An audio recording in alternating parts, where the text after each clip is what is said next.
Excuse me. um, we are going to talk about finding suppliers today. So earlier this week on Tip Tuesday, I talked about some methods to find suppliers, and that is our latest blog post. This is a question I get all the time, especially right now with the pandemic happening. We haven't been able to go to Canton Fair. We haven't been able to go to trade shows. We haven't been able to do any of that. And so people struggle in finding quality suppliers. So I want to give you guys some confidence today and give you some tips on how to find suppliers online, but still be able to source with confidence, knowing that you're getting quality products and you're working with a reputable supplier. So let's get into it, and feel free to say hello in the chat and post any questions that you have about finding suppliers, about communicating with suppliers, anything like that as we go through. All right. I see somebody says hello. Elodie says, yes, I'm here for this. Yes. I love having you here. Thank you for being here. All right, let's talk about the rules of sourcing, because before you guys find suppliers, you need to understand some basic rules of sourcing that are going to protect you no matter where you source from. Okay, so let's talk about the number one rule of sourcing is to know your manufacturing process, right?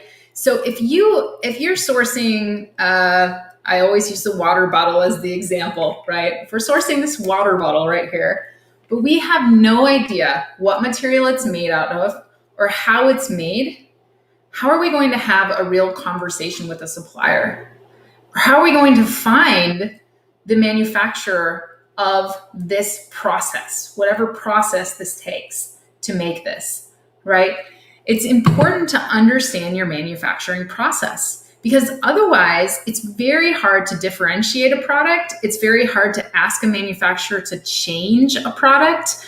It's hard to have a conversation and have that manufacturer take you seriously if you don't know anything about how your product is made.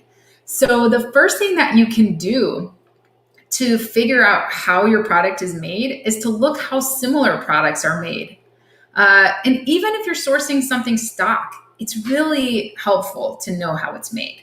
So if you're sourcing bamboo toothbrushes, look up videos of how toothbrushes are made. And you're going to start to understand, oh, wow, that's how the handle is made. And that's how different materials are integrated into the handle. And that's how the bristles are placed into the plastic or the material, right? Understanding that is going to help you not only be able to search for manufacturers by their manufacturing process, but also be able to have a conversation and know that the person that you're talking to is reputable, right? One of my favorite series on YouTube is called How It's Made. And you can actually look up, how this is made and how it's made on YouTube. So check that out. Remember too, whenever you know how something is made, you can also tell a lot about a factory that way. So if you're on Alibaba, for example, and let's say you're looking for baby toys, right? And you want baby toys that are made of silicone. And you go look up how products are molded and how silicone products are made. And you find a supplier, you search on Alibaba and you find a supplier of silicone baby toys, right? And you're wondering, are they a trading company or are they a factory?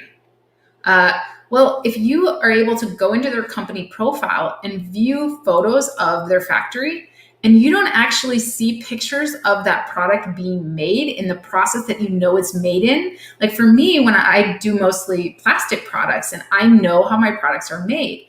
And if I look at pictures and all I see is a production line and I don't see any injection molding machines, I know that is not a factory, it's a trading company. Now, as far as when to work with trading companies, the latest blog on amazingathome.com, if you go to amazingathome.com/blog, we talk about all these methods. And I have links to all my videos where I talk about, factories versus trading companies, when it's right to work with one or the other. But just a really quick rule on that If you're manufacturing a product yourself, you want to work with a factory because then you can protect your own unique design. You can enter into a contract with that factory. If you're just sourcing a stock product, as long as you can get that product for a fair price, there's nothing wrong with working for a trading or working with a trading company. Nothing wrong with it at all. All right, that was the first rule of sourcing. Know your manufacturing process. The second rule of sourcing is don't start the conversation with price and MOQ. All right, so many of us make this mistake. We reach out to a supplier on Alibaba and we go, how much does this cost? And what's the MOQ? And what does that tell the supplier? That tells the supplier, they just want to order a little bit and I better raise the price because this might be the only order I ever get from them. You have to think there's so many new sellers on Amazon constantly. They're going to Alibaba, finding these suppliers and don't know how to talk to them. So they're starting the conversation with price and MOQ. And many of those sellers never make it, right? So this supplier then is out the next order because suppliers make up their money in volume. They don't make their money with small orders. So they're hoping to have a long-term relationship with you, and they're hoping that you're going to go from the small test order to get your products on the market to bigger orders, and that they're going to be your long-term partner. That's what they're looking for because they make their money in volume. So if you approach a supplier and you wouldn't do that on a first date, right? You're not going to say, you're not going to start the conversation with, something just without getting to know the person first, right? So that's what you want to do. You want to remember that supplier is judging you based on this first conversation. They want to know that you're a good partner. So ask about them. Set up a meeting with them on WeChat.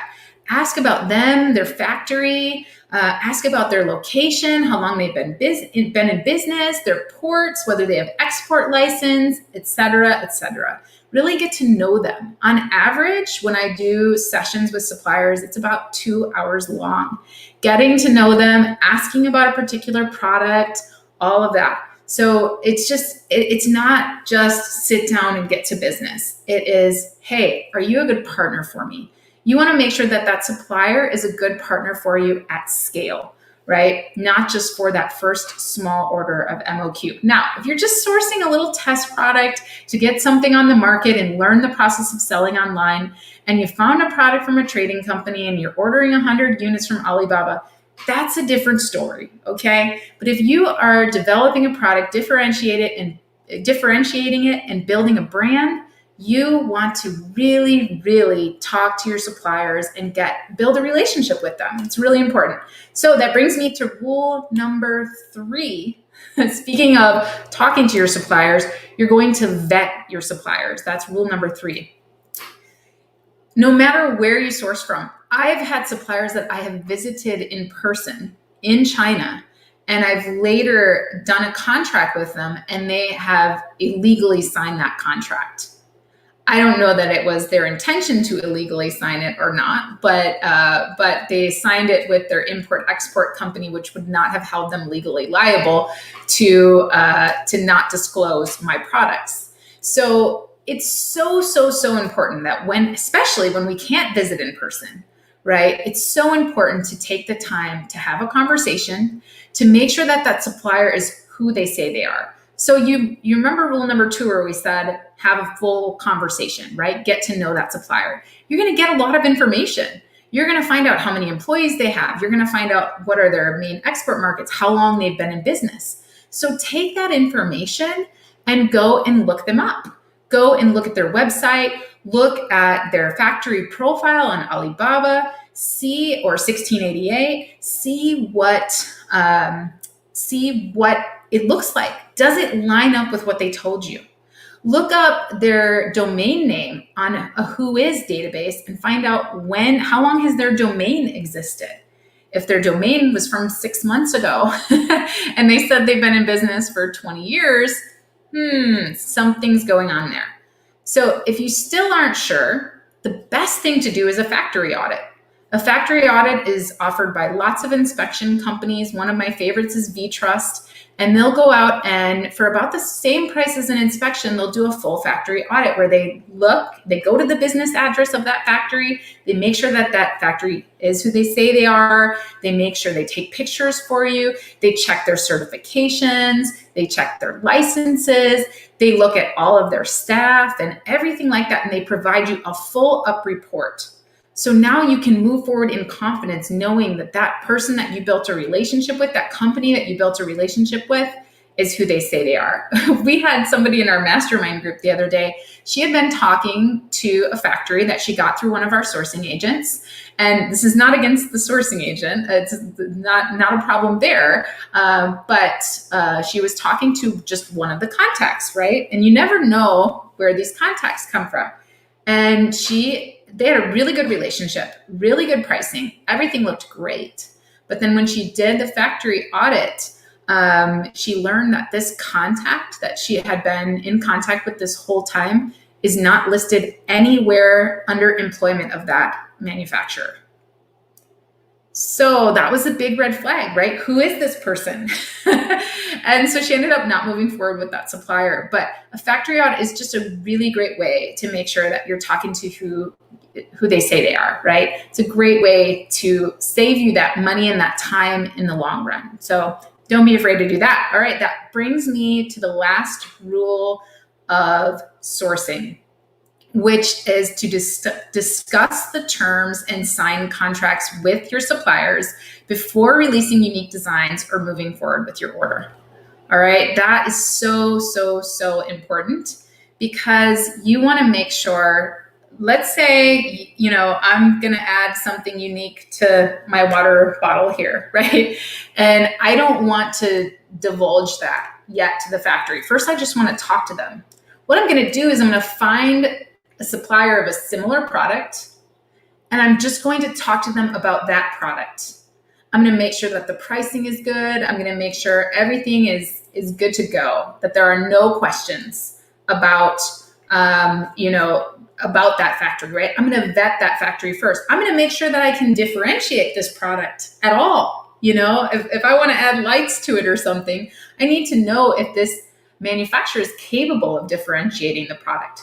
And so that takes place with an easy conversation. But before I release my designs to them, I'm going to make sure that we talk about pricing, we talk about terms, that I feel comfortable with moving forward with them, that they're a good partner for me, and most importantly, that I have a contract with them that they've agreed not to release my designs. Now, it's not a foolproof method, right? It isn't a foolproof method. They could sign with the wrong signature, especially like in China, they have to have like a red seal. It's not foolproof, but it's just good business. So I recommend using an attorney in whatever country you're sourcing from and letting them draw up your contracts and check the signatures and check out the company that you're working with. All right. All of these steps are going to cost a little bit of money and take a little bit of extra time, but they're going to protect you in the long run when you go to start sourcing. Okay. So those are your 4 rules for sourcing. Hey, Kelly.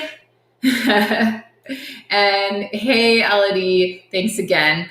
All right, you guys. So hopefully you don't have any questions about the rules of sourcing. Rule number 1 is know your manufacturing process. Rule number 2, don't start the conversation with price and MOQ. Rule number 3, vet your suppliers. And rule number 4, before releasing any designs or anything like that, make sure that you have discussed terms and that you are under a contract of non-disclosure. All right. So let's move into different ways to find suppliers. So I'm going to give you guys 6 different ways to find suppliers. I'm going to discuss that today. So the first most obvious way of finding suppliers is online repositories. So some of them that you might know are Alibaba and 1688. Some of them that you might not know of are Global Sources. Global Sources is really cool because they have a supplier matching service. So you can go to the Global Sources website and you can check out their supplier matching service, and you can set up an appointment with an RFQ, and Remember, even if you have unique designs, what you can do is find a manufacturer of a similar product, and then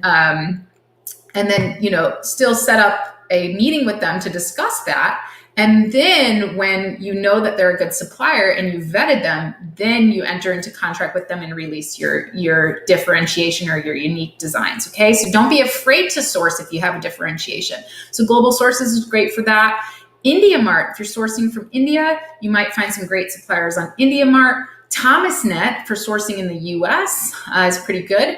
Manufacturing.com, MFG.com. That's another really great place to find different types of manufacturers. Again, all of these methods keep the 4 rules of sourcing in mind, and you can't go wrong, right? So online repositories are our first way.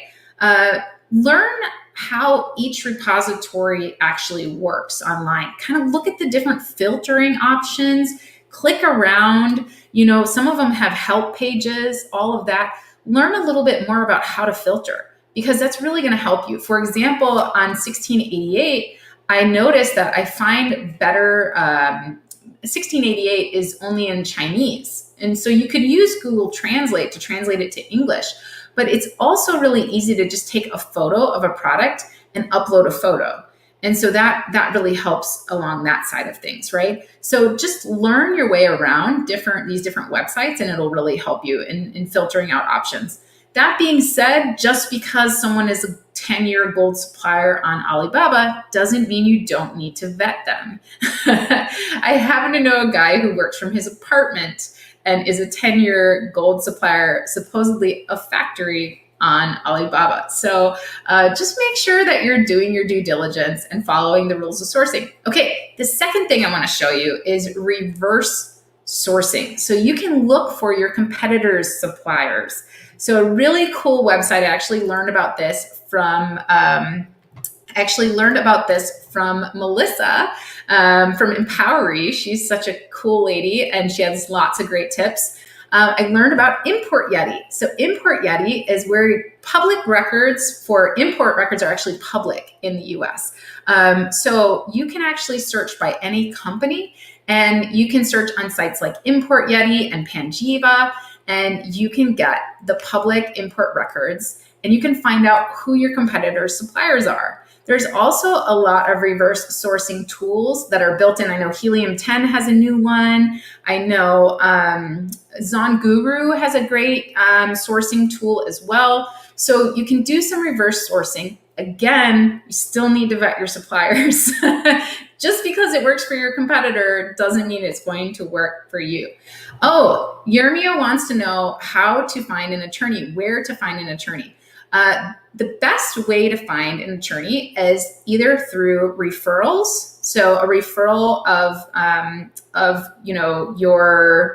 your attorney wherever you are, right? They can recommend an attorney in that country, or recommendations. So that is what I would do. You could reach out to your own attorney or an attorney that you know and trust, and ask them for a recommendation for an attorney of that type in another country. All right. Okay, so Import Yeti, we talked about that. We talked about reverse sourcing. Let's talk about the next method for finding suppliers. The next method is to Google it. Seriously, you guys, once you know your manufacturing process, which was rule number 1, right? You can Google it. You can Google cut and sew manufacturers Mexico. A lot of suppliers have their own websites.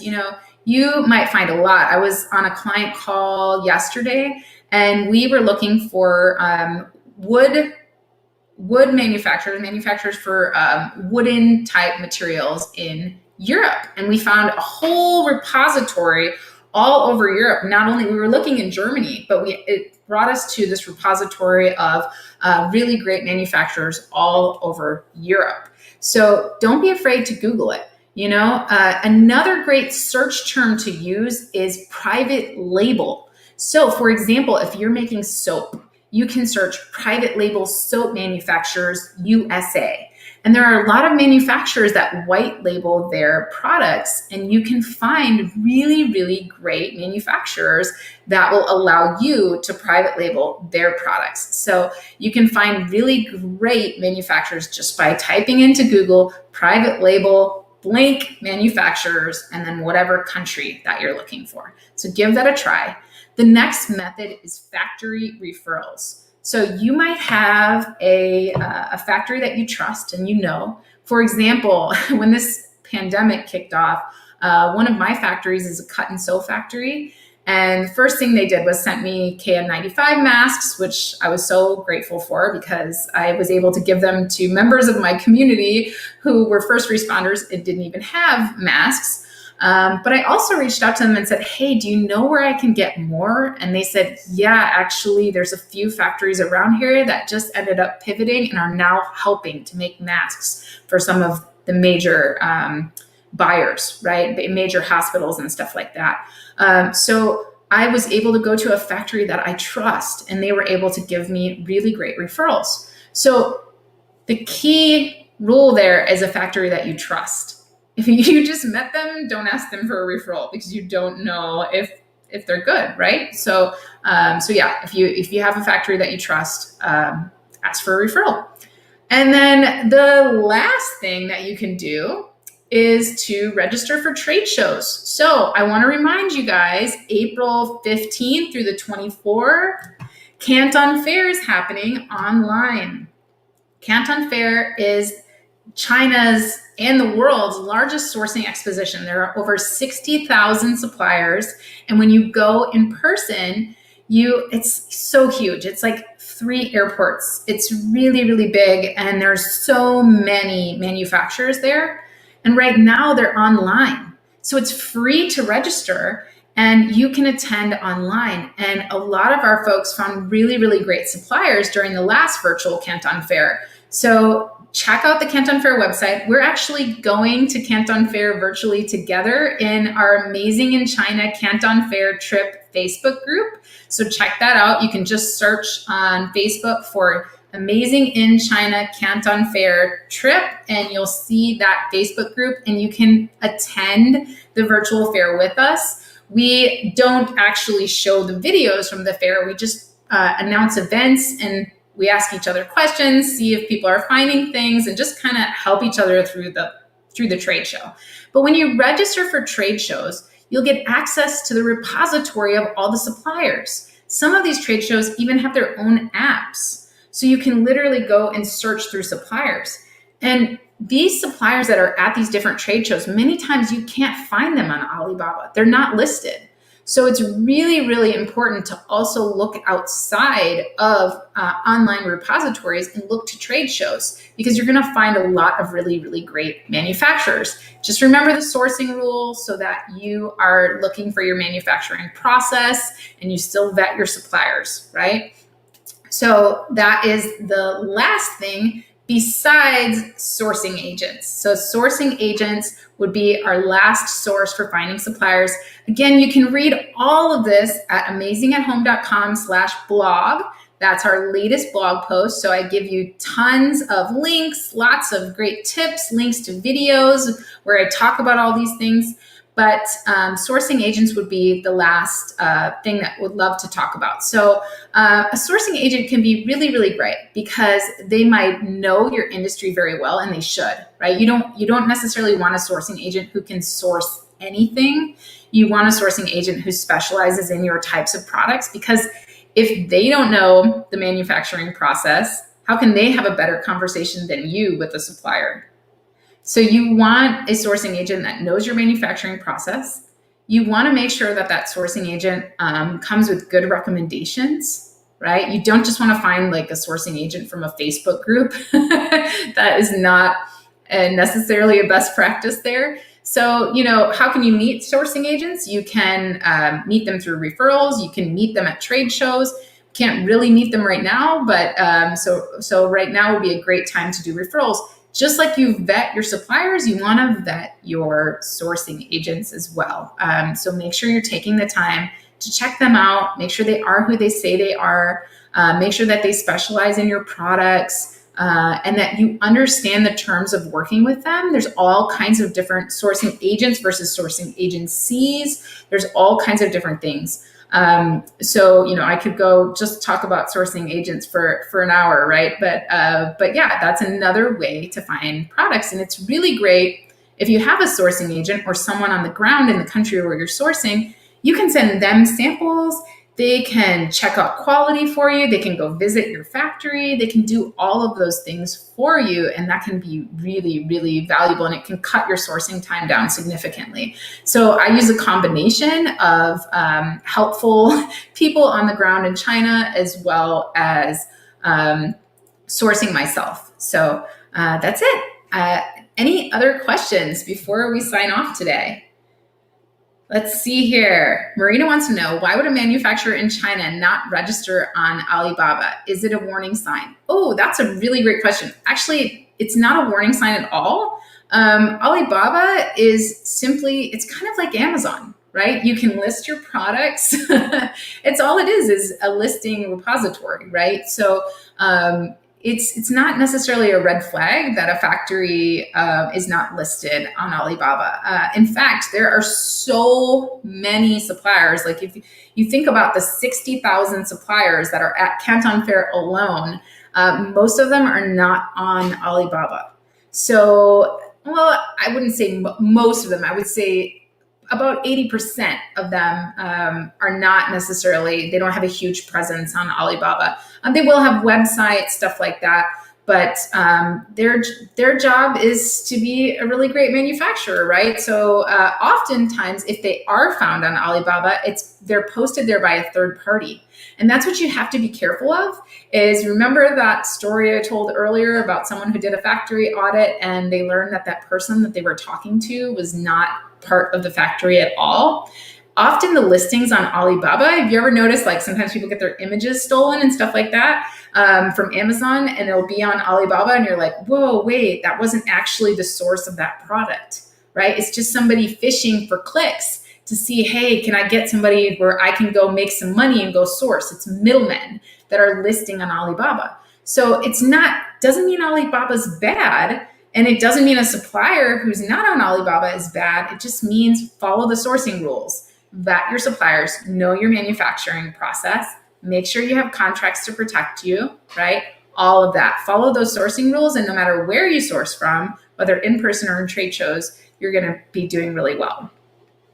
All right. Well, I think that's everybody's questions. Thank you guys so much. Go and check out the blog post and let me know if you have any other questions that I can answer. And I hope that this was super valuable for you guys today. Have a great rest of your week. Bye.